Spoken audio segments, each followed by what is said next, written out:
Então, boa noite a todos os irmãos. Em primeiro lugar, eu agradeço a oportunidade de estar aqui reunido com vocês. Agradecemos o convite realizado pela União Municipal Espírita e trazemos também um abraço dos nossos irmãos da Missão Espírita Caminho da Luz de Salto do Jacu. O tema escolhido por nós hoje sobre o nome de Espiritismo e Ecologia, eu trago na atividade de hoje uma reflexão para que cada um de nós realize, uma vez que nós buscamos aqui encontrar uma conexão entre o Espiritismo e a Ecologia. Se nós começarmos a pensar, aqueles que estão há mais algum tempo na doutrina, por exemplo, o Genier, que já está há bastante tempo, nós percebemos que o termo ecologia, ele começou a aparecer na doutrina espírita ali pelos anos 2000. Surgiram alguns expositores, algumas obras tratando do tema, mas de uns anos para cá o tema começou a se alastrar tanto dentro da fé que nós temos, a área do saber ambiental, e cada vez mais se torna comum a abordagem do tema ecologia dentro das casas espíritas e também dentro das obras espíritas. E aí, em primeiro lugar, nós precisamos pensar o que o Espiritismo e a ecologia têm em comum. Se nós pensarmos do ponto de vista da reflexão, essas duas áreas são áreas que nos fazem refletir sobre nós mesmos e o papel que nós temos, que nós desenvolvemos junto aos nossos semelhantes. E uma questão que eles têm em comum é que os dois surgiram no século XIX, e tanto um quanto o outro, como eu já disse, eles tratam dessas relações entre os seres e o meio. Nós sabemos que a doutrina espírita, ela nos ensina sobre as nossas relações entre encarnados e desencarnados, e a ecologia, ela trata das nossas relações, nós seres vivos, propriamente falando, e o meio ambiente. O conceito, meus irmãos, de ecologia, ele vem do grego oikos, que significa casa ou ambiente, e logos, estudo. Então, ecologia significa o estudo da casa, ou seja, o estudo do ambiente. E o termo mais conhecido foi cunhado em 1869, mesmo ano, um ano depois do lançamento da obra Gênese, da codificação espírita, pelo famoso Ernest Haeckel, que é considerado o pai da ecologia, onde ele traz o conceito de ecologia como sendo o estudo científico das interações entre os organismos e o seu ambiente. Aí eu deixei em destaque ali a palavra interações por causa da nossa conversa de hoje. E pouco mais de 100 anos depois, o Hans Krebs, que era um bioquímico famoso, ele amplia esse termo ecologia como sendo o estudo das interações que determinam a distribuição e a abundância dos organismos. Ou seja, além das interações que existem entre os organismos na natureza, existe também um estudo de como essas interações afetam na abundância, ou seja, na quantidade, na qualidade, na distribuição dos organismos no meio. E se nós pensarmos na doutrina espírita, nós também estudamos isso, porque nós sabemos que, de acordo com as interações entre encarnados, ou entre encarnados e desencarnados, e até mesmo entre os próprios encarnados, existem interações que afetam gravemente a distribuição e o desenvolvimento dos espíritos, de acordo com essas interações. Então, são áreas que possuem um elo muito comum. E como começou, meus irmãos, o estudo da ecologia do ponto de vista material? Antes essa imagem, eu quero relatar que no ano de 1854, nos Estados Unidos, havia uma população de povos nativos, indígenas, na divisa dos Estados Unidos com o Canadá, numa região que hoje é conhecida como Montana, que fica dentro do estado de Washington. E essa população de indígenas, ela estava sendo obrigada a deixar a sua terra para que a civilização, o homem branco ali se estabelecesse. E então, com medo de um confronto com o homem branco e seus armamentos mais letais do que os armamentos dos indígenas, o chefe da tribo, que era conhecido como chefe Seattle, e a região de Seattle ganhou esse nome em homenagem a ele, humildemente escreveu uma carta para o presidente dos Estados Unidos falando sobre uma possível acordo entre a população indígena e o homem branco. Então essa carta ela se encontra na internet, se chama Carta do Chefe Seattle, e aí um pequeno fragmento que eu trago aqui, que eu acho interessante, que começa a trazer essa reflexão sobre a nossa relação enquanto encarnados com a natureza. Ele diz o seguinte: o que ocorrer com a terra recairá sobre os filhos da terra. O homem não tramou o tecido da vida, ele é simplesmente um de seus fios. Tudo o que fizer ao tecido fará a si mesmo. Então, nesta carta, na qual o chefe Seattle faz um apelo às autoridades da época para que tivessem uma visão mais humana em relação ao ambiente que eles queriam colonizar, traz inúmeras reflexões sobre a nossa relação com a natureza. E é claro, como nós devemos imaginar e percebemos hoje pelo desenvolvimento dos Estados Unidos, é claro que as suas palavras não foram ouvidas, ficaram apenas na história. As populações indígenas daquela região foram quase dizimadas e o homem branco continuou avançando, né, dentro das suas capacidades materialistas como nós conhecemos. E esta imagem, isso foi em 1854. Esta imagem aqui, meus irmãos, é de 1952. Um fenômeno conhecido como o Grande Nevoeiro de Londres, porque nessa época, para aqueles que gostam um pouco de história, estava se intensificando na Europa a Revolução Industrial. Então existiam inúmeras indústrias que utilizavam o carvão mineral para os seus processos produtivos, e a queima do carvão liberava enormes quantidades de fumaça, de fuligem na atmosfera.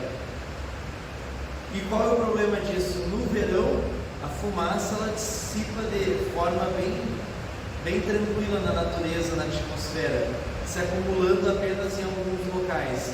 Mas no inverno, e o inverno na Europa é bastante rigoroso, por ser o ar frio mais denso que o ar quente, o ar frio desce e ele aprisiona esses gases poluentes, não deixando que eles circulem e se espalhem pela atmosfera.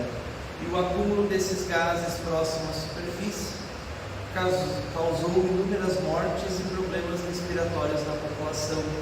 E à época, a única alternativa que restou às pessoas era a utilização de máscaras, que até nos faz lembrar do período da pandemia. E esse foi um alerta para que os processos produtivos, os grandes industriários prestassem atenção nas consequências das ações que eles desenvolviam, o quanto eram danosas para a natureza e também para as pessoas. E cerca de 100 anos depois, mais precisamente em 1962, aí nos Estados Unidos, se tornou famosa a obra Primavera Silenciosa, da autora Rachel Carson, que ela desenvolveu uma pesquisa sobre a queda das populações dos falcões peregrinos. O falcão peregrino é uma ave conhecida na América do Norte, uma ave de rapina, um grande predador, topo de cadeia, e na década de 60 essas aves, as suas populações diminuíram muito. E essa pesquisadora, Rachel Carson, ela resolveu investigar o que estava acontecendo. E ela levantou uma hipótese que talvez eles estariam sendo contaminados por pesticidas utilizados na agricultura. Então o que ela fez? Ela subiu as montanhas, foi até os ninhos dos falcões peregrinos e descobriu que os ovos dos falcões, a casca não tinha mais a rigidez característica. Então quando a fêmea colocava os ovos, quando ela iria chocá-los, eles acabavam sendo esmagados e os filhotes não se desenvolviam. Então, coletando esses ovos e mandando para análise, ela verificou que eles estavam contaminados pelo DDT, que era um inseticida da época. Depois foi proibida a sua produção, comercialização, que é o diclorofenilcloroetano, que ele é um inseticida que causa um grande acúmulo dos tecidos dos seres vivos. Então, ele se acumulava nas plantações onde ele era aplicado. Os roedores comiam os insetos e grãos que acumulavam inseticida e acumulavam no seu organismo. E o quanto o falcão peregrino caçava os roedores, acumulava no corpo dele, no organismo dele, o inseticida. E as fêmeas, quando produziam os ovos tinham uma casca frágil. Então, graças a essa descoberta, esse inseticida foi proibida seu uso, sua comercialização, e as populações de falcões peregrinos voltaram a normalizar. Então, sempre que a natureza nos mostra alguma alteração, algum desequilíbrio, é sinal de que devemos estar atentos. E que sinais é esse que nós temos hoje? Sinais que podem estar às nossas vistas.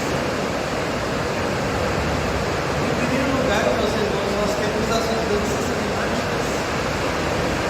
Todos aqueles que possuem um certo tempo de vida sabem que a natureza está cada vez mais diferente.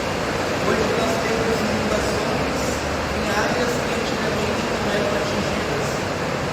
Temos chuvas de grande volume em áreas em que elas não eram costumeiras. E temos áreas que sofrem com a seca, onde o regime de chuvas era equilibrado no passado. Nós temos também regiões que são afetadas por furacões, por tsunamis, que são afetadas pelas alterações drásticas da temperatura. Então as mudanças climáticas são fato. Nós temos também a escassez de recursos hídricos. Vocês, os irmãos, sabem, mas da água presente no planeta, embora 70% do planeta Terra seja composto de água, 97% dessa água é salgada. Apenas 3% dessa água é doce. Mas desses 3%, uma pequena parcela é água disponível para o consumo humano. E parte dessa água se encontra contaminada. E além de termos água contaminada, temos a escassez de inúmeras reservas causada pela remoção da vegetação, pela poluição, pela degradação das áreas de nascentes, de plantas e tudo mais. A poluição desenfreada, em grande caso, originada pelo nosso consumismo, nosso apego aos bens materiais acaba fazendo com que nós adquiramos produtos, bens e serviços que muitas vezes não temos necessidade, e a consequência de tudo isso é lixo.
percebemos todos esses sinais de alerta.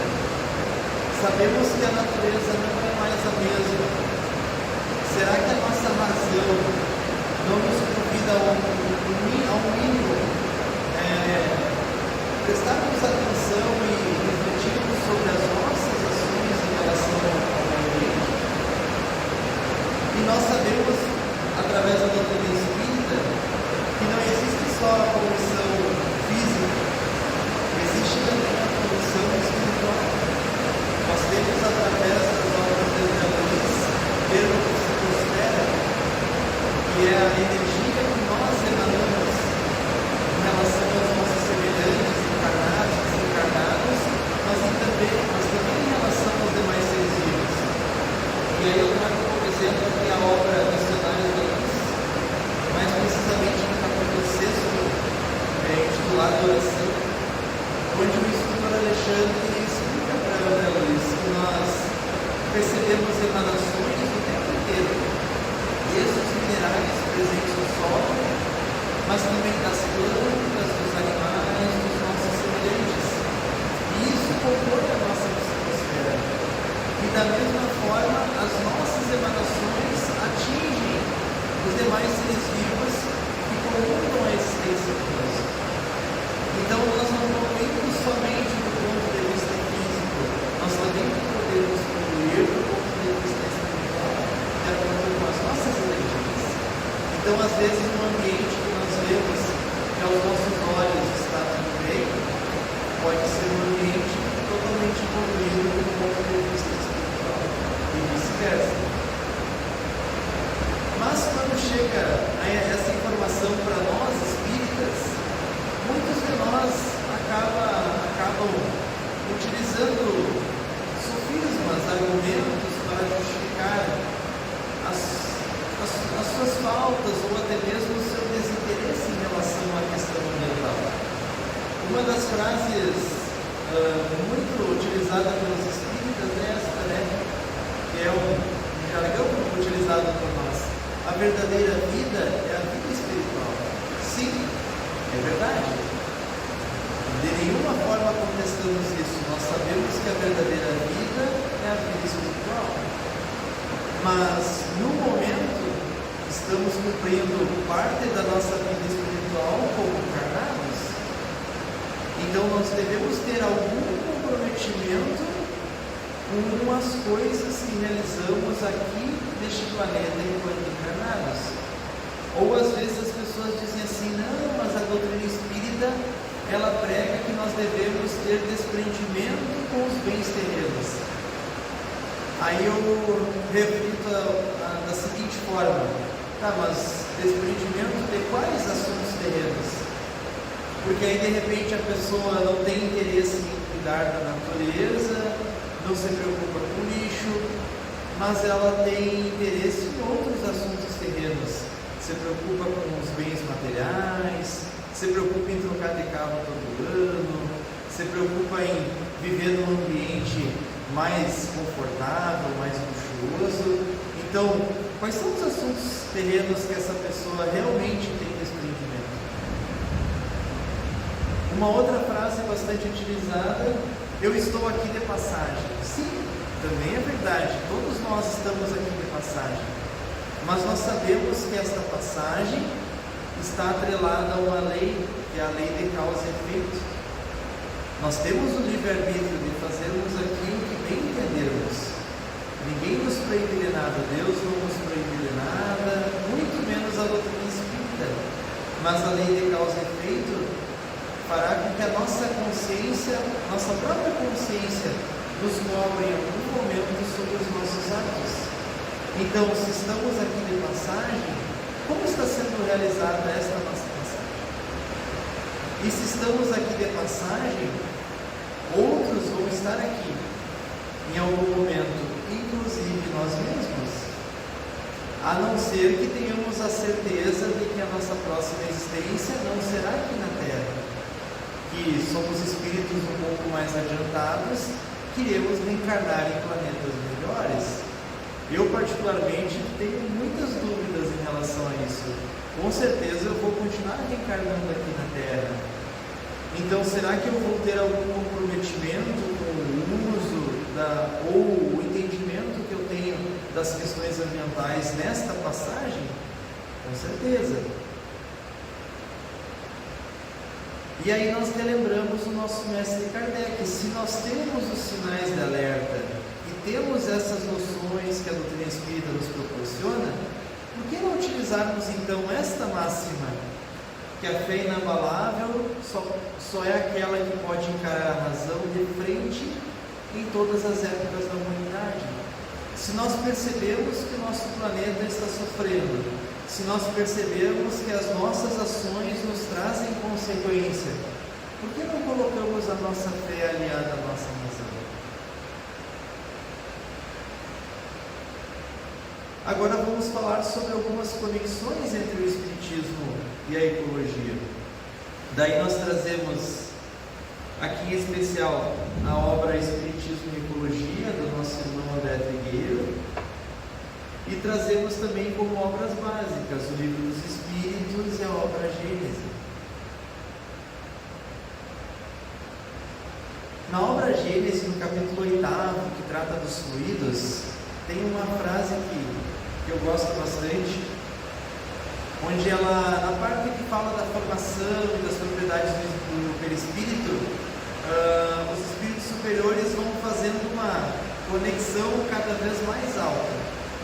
Então eles falam assim, chega num ponto no item 12 que eles falam assim: tudo no universo se liga, tudo se encadeia, tudo se acha submetido à grande e harmoniosa lei de unidade, desde a mais compacta materialidade até a mais pura espiritualidade. Ou seja, meus irmãos, tudo está conectado. Assim como nós falamos aqui da psicosfera, em que nós recebemos emanações dos seres vivos e dos nossos semelhantes, e nós também emanamos, as nossas emanações também são captadas por espíritos superiores. E nós também recebemos as emanações deles. Então, imaginemos as emanações de ordem inferior de todos os habitantes da Terra. Imagine a onda dessas emanações negativas chegando a esferas superiores. É óbvio que todas essas emanações vão causar alguma perturbação nos nossos irmãos mais adiantados. E eles, de alguma forma, vão interferir conosco, vão receber por nós. Tudo está conectado. Nós sabemos que, por exemplo, se tratando de planetas, os planetas giram em torno de uma estrela gira junto com outros milhares de sistemas ao redor de uma galáxia, as galáxias giram ao redor umas das outras, e inúmeras galáxias se aglomeram em nebulosas, e as nebulosas giram em torno de outras nebulosas, e assim é no universo. Tudo está conectado.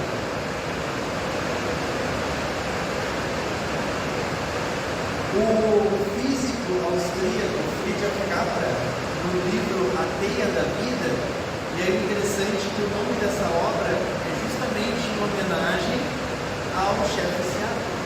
Aquela carta que eu citei um trechinho no início, onde ele fala que tudo que o homem fizer ao descer da vida, ele fará a si mesmo. Então ele chama o livro da sua obra de A Teia da Vida, onde ele fala da nossa relação com o todo. E ele nos traz que a percepção ecológica é espiritual na sua essência mais profunda. E olha que interessante, meus irmãos, o Capra era um físico e ele não era espírita, mas ele entendeu, como nós sabemos que existem as inteligências múltiplas, uma das inteligências múltiplas é a inteligência ecológica, que algumas pessoas já conseguiram desenvolver o seu espírito, claro. Algumas pessoas já têm o entendimento de cuidar dos animais, de cuidar das plantas, de cuidar da natureza em geral, não poluir, aquelas crianças que sabem que não podem jogar lixo no chão, que ficam chateadas quando um adulto maltrata um animal, são espíritos que já trazem a inteligência ecológica.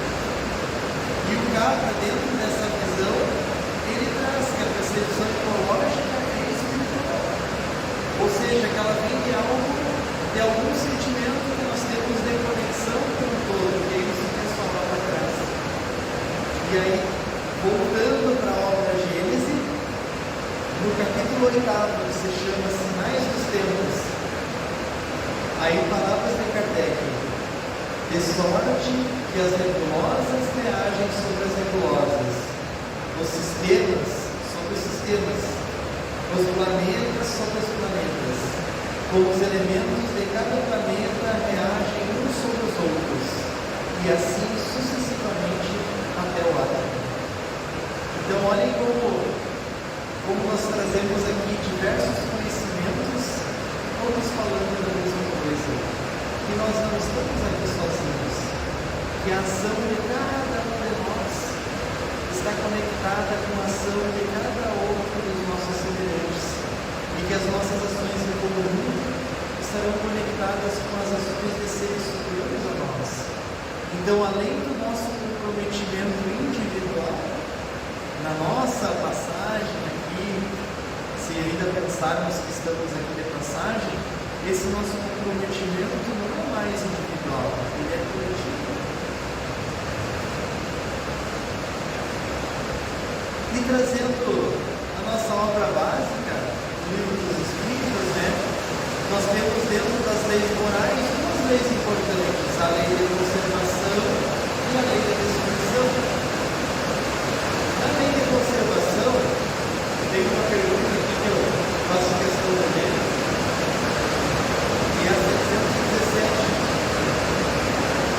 onde Kardec pergunta: o que pensar daqueles que monopolizam os bens da terra para se obter o supérfluo e prejuízo daqueles a quem falta o necessário? Aí os espíritos superiores respondem: não sei se vocês vão entender a pergunta, mas aqueles que abusam dos bens da terra sem se preocupar com aqueles que não têm o necessário. Se nós pensarmos, nós aqui temos água e abundância, graças a Deus, mas existem países da África que as pessoas só possuem condições de beber um copo de água não potável por dia. É claro que são organismos adaptados para isso, mas imagine o sofrimento do encarnado beber um copo de água suja por dia. Nós aqui temos água em abundância e água de qualidade. Então, o que pensar desses que abusam? E os espíritos responderão as privações que terão feitas contra. Ou seja, deixando claro que nós somos responsáveis pelos nossos atos e vamos responder por isso. E na lei de destruição, uma questão importante quando nós falamos de animais, ou até mesmo das plantas em algumas ocasiões. Existem ocasiões em que nós temos o direito de sacrificar os animais, ainda que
gosto desse poema porque equação é igualdade. E todos nós devemos buscar o equilíbrio em todas as situações da nossa vida. E algumas delas, a gente tem uma conexão com o nosso assunto aqui sobre perseguir e sobre o meio ambiente. Então, nós deixamos o seguinte, meus irmãos. Quem presta só para si, preso ao que mais lhe convém, nunca tem utilidade, não serve para ninguém. Ser sincero sem rudeza, torna simples ponderado. Quem vive enganando os outros, caminha sempre enganado. Coloca sempre frutas, com carinho diligente. Auxilia 2 vezes, quem ajuda prontamente. Conserva em qualquer desastre a força da tua fé. As folhas morrem ao vento, mas os troncos morrem de pé. No dom de fazer o bem, que a presteza te resguarde. A boa intenção que dorme, acorda sempre muito tarde. Contempla os milhões de sóis da grandeza universal, mas nunca se esqueças no mundo da terra do teu quintal. Serás feliz se a bondade a tua vida coroa. Quem mais ajuda, mais sabe. Quem mais sabe, mais perdoa. Se cultivas por princípio caridade e retidão, és devoto afortunado da Igreja da Salvação. Nas líneas religiosas, ao sol da fé que te abrasa, não ouvides que a lição começa dentro da tua casa. Faz o bem aqui e agora, socorre a dor que já vai perto. Amanhã, tudo possível, mas hoje